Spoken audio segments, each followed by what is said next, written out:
The Word of God gives hope to the hopeless. Dear brothers and sisters, today we read about the encounter between Jesus, the Pharisees, and the scribes. There are a few things I like us to really reflect on. The first one is about the personality of Jesus. In Bizarre, we talk about the Bato Balani. Jesus had this kind of magnetic love, no, magnetic personality. You know why? The Bible tells us today that the tax collectors and those called sinners, that they were all moving towards Jesus. They wanted to listen to him. Do you know why? It is simply because nobody likes to be judged. Nobody likes to be condemned. Nobody likes to be rejected. Even the worst person will like you to appreciate him or her. And that's one thing that we see in the unconditional love that Jesus practiced. Jesus never condemned any of the tax collectors. Of course, you see in Luke chapter 19 from verse 1 to 10, the encounter that Jesus had with Zacchaeus. You see also that Jesus went to the house of Simon, the Pharisee. Now, the fact is that people got attracted to Jesus simply because he was not judgmental. He was not condemning them.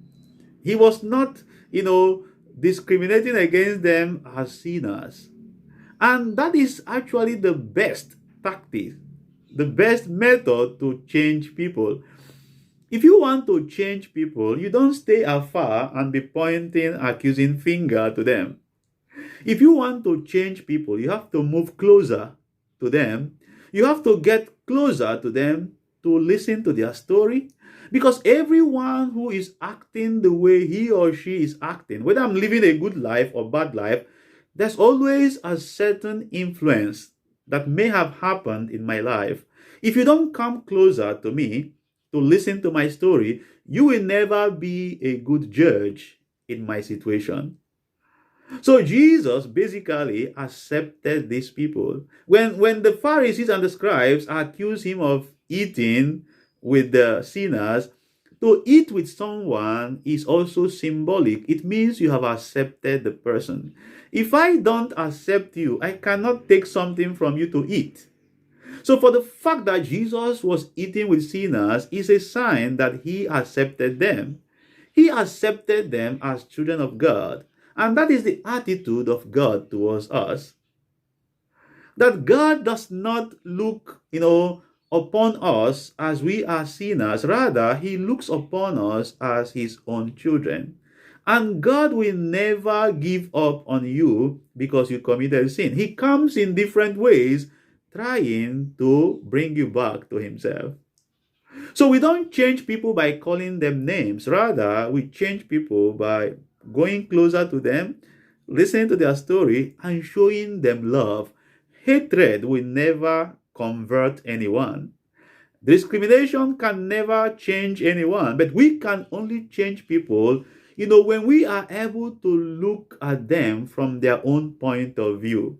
If you keep on looking at people from your own point of view, you will never change them and you will become more judgmental.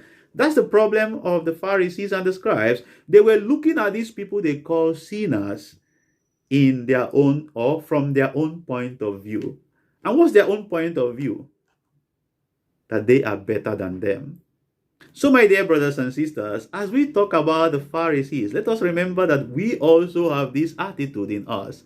There are many of us who have terrible friends, those we call sinners. We don't want people to see us with them, but we like to go to them in a secret way or secret time. But when we come out, we condemn people who are like that, but they are actually our friends. And sometimes as Catholics, we even refer to people as occasions of sin. When I say I'm avoiding the occasion of sin, it may be because I have a friend who is an alcoholic or addicted to drug or who is doing something bad. So that person becomes my occasion of sin. Come on. Why do we reduce human beings to even calling them occasions of sin? There are people who are walking in red light streets. There are those who are walking in clubs. How can we change them if we don't go closer to them?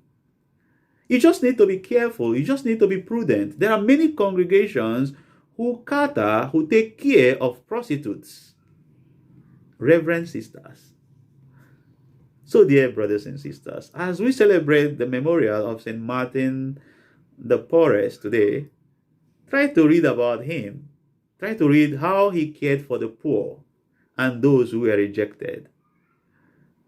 The two parables that Jesus gave to us today, the parable of the lost sheep and the parable of the lost coin, it reminds us that God will never give up on anyone.